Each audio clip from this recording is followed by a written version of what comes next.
Have you ever wished you could create your own world from scratch? In fact, I did, and you are a big part of it.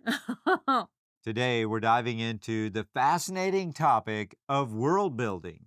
It doesn't matter if you're doing a futuristic society or a fantasy, world building is essential to an immersive story. So let's dive in. What exactly is world building for writers? Simply put, this is building a fictitious universe for your story to take place in. And this can include anything from geography to history to cultures and technology. A well built world can enhance your narrative and take your reader to a much deeper level. Think about your story as a house with a foundation. World building is the foundation that you build your story upon. There are five key elements to world building, and writers often struggle with where do you start? Which one do you go with first? Do you work on geography or do you work on politics? Do you work on the magical or technological system? The truth is, it really depends on you because every writer's going to do this a little bit different. You're going to approach it differently. The best thing I could tell you is to think about what fascinates you or interests you in that world and start there. That's where your creativity is going to come from. That's what's going to drive you to create a world that you think is fascinating. And when you get dived into this and immersed in it, so will your readers. So let's look at these five different key areas of world building. The first one is geography. With geography, you want to consider the landscape, the environment. What's the temperature like? These things influence your inhabitants, and how do they influence them?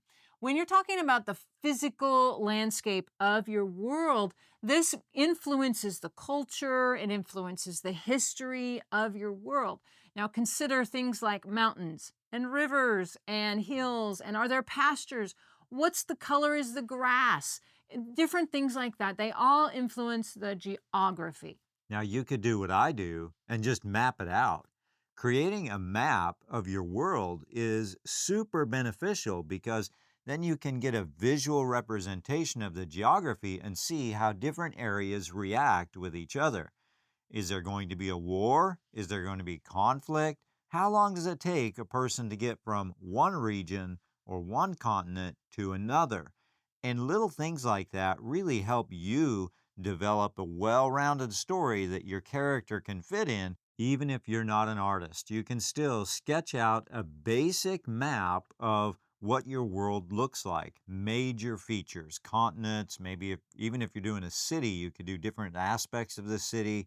Draw it out. Even a chicken scratch like I do will give you a visual representation to work with. My work in progress, my IMRA, definitely has a map. I had to take the time to map out the different regions, the different continent areas and things like that, so I could figure out how do people interact with these different areas.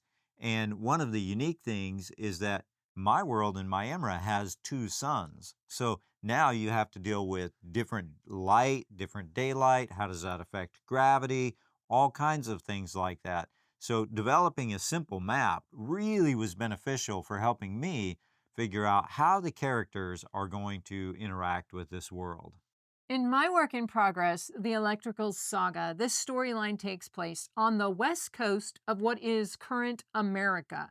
But I chose current cities and landmarks, and then I imagined what would they look like? What would it be like there if it had been left abandoned for a lengthy period of time? Now, here's a pro tip. Because we're a writing team, we can bounce things back and forth. So she'll have a primary work like the electricals that she's working on, but she'll tell me what she's thinking about her world, and then I'll give her feedback. You can do the same thing. Find a writing partner, somebody that does writing, and kind of just interact with them and say, hey, what do you think of this idea? And that can really help you flesh out this aspect of your writing. The second key is to create a rich history for your world. What has happened in your world that really makes it stand out, that has influenced the characters? Have there been wars? Have there been cultural shifts? Have there been upheavals of some type? This kind of history really is beneficial because then you can put your character inside of that. You always have to remember that your history of your world influences its present day events. And that really will help your world feel lived in, make it feel alive to the reader so they have an interest in what's happening. If you don't have any history or backstory in your world, then it's going to be flat. Did you know the earth is flat? No, just kidding. One of the things you can do is to create a history timeline. Now, when I'm studying our actual history, I love using timelines. And you can create a history timeline for your world. You take the significant events in the history of your world and put them on an actual timeline. And it helps you to visually see when things happened and how they have a significant place in the world that your characters are going to live in. This is a great way to have that foundation.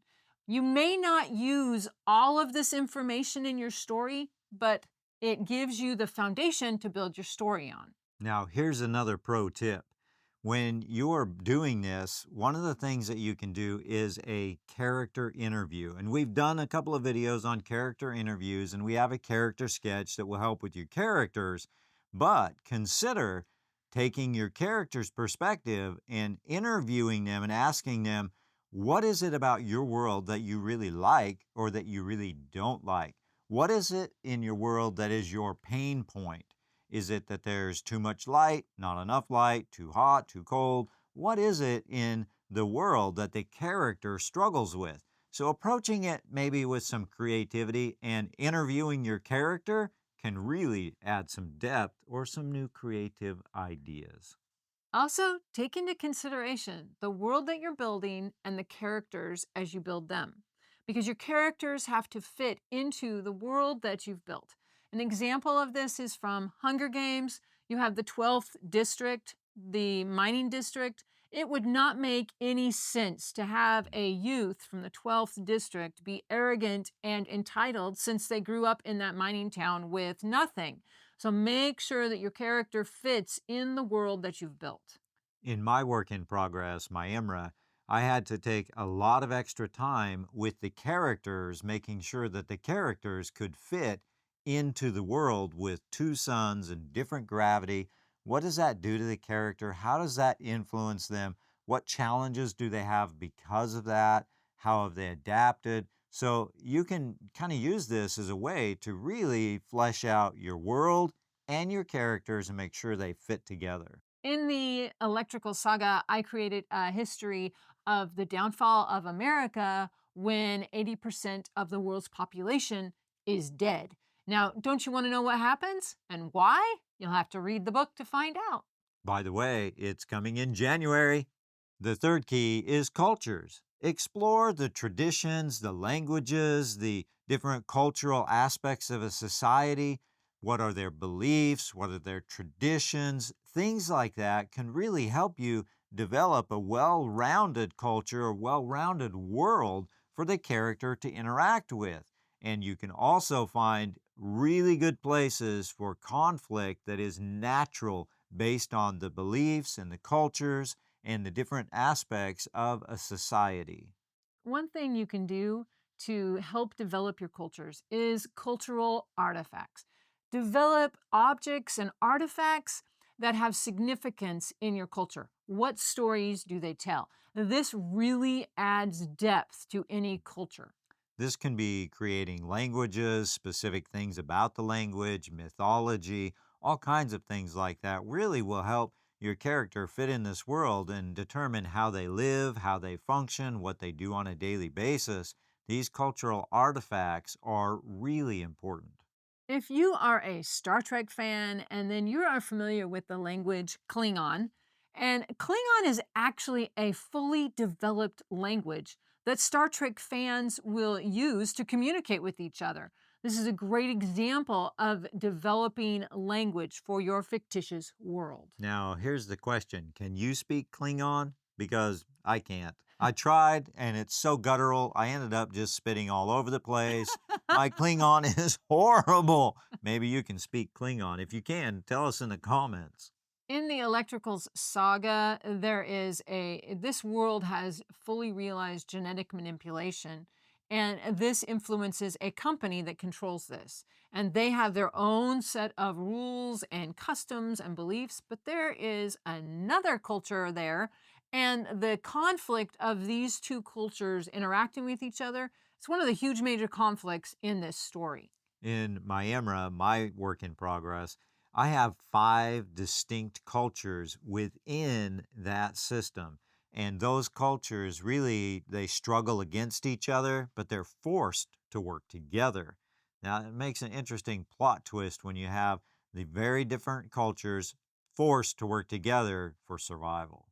Key number 4 is magic and technology. So, if you have a magic system or a specific technology system in your world, make sure that you have rules and limitations on it because you want it to make sense and you want to have consistency in that area. Nothing drives me crazy like having a story where the character can do A and B, and then next thing you know, they're violating that consistency and they're doing C and they can't do A anymore. It just, as a reader or even watching movies, drives me crazy. You have to develop that and make it consistent. Please, for God's sake, make it consistent. So, if you're writing a science fiction story and you want beam me up Scotty technology, you want to make sure that you explain how they have that because you can look at real life technology and you can extrapolate out to explain how the society has that technology.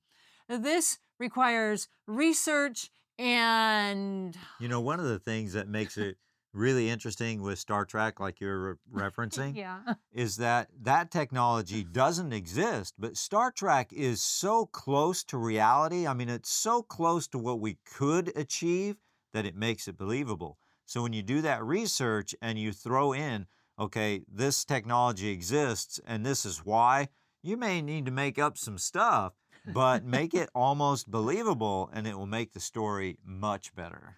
In the electrical saga, we have genetic manipulation that gives certain people special abilities. And so we spent a significant amount of time labeling and defining what those abilities were, what the limitations were, what they could do, what they couldn't do. And we made sure that we stuck with that throughout the entire series. Now, in Myemra, their technology is not super advanced. It's not kind of compares to where we're at, but it's different technology. So it's not that it's super advanced, it's just slightly different. So they don't have cell phones in Myemra, but they do have a way of communicating. And that has given me some opportunities to add some very funny elements about how they communicate and like we would tease about a cell phone or something, they tease about this, and it makes it different, makes it interesting. The fifth key is economy and politics. What systems govern your world? The understanding the economy and the politics, it really impacts the plot and the conflict of your story. Just think about current politics in America or whatever country you're in. Yeah. That politics, man, it can divide people, it can create problems, it can create all kinds of stuff. So don't neglect that aspect. The politics, it's huge. Does your world enjoy freedom from oppression? Or is it a totalitarian regime that controls everything? I mean, you also have to think about is there times of abundance or is it pretty hard times? And think about that. In our world right now, there are places where there are abundance, but there's also great places of lack. There's totalitarian regimes, there's places where there's more freedom. This is a great opportunity to explore these things, and then you can pit them against each other and develop more subplots. Subplots is a whole nother level. That's for a different video. World building is an exciting and essential part of writing. You want to make sure that you have fun with this and let your imagination run wild. So if you like this video, check out the one that's popping up right now. And remember, the best place to start is with what interests you, because if you're interested in it, then your readers are probably going to be interested as well. What is your favorite world building tip? We'd love to hear from you in the comments. Thanks for watching.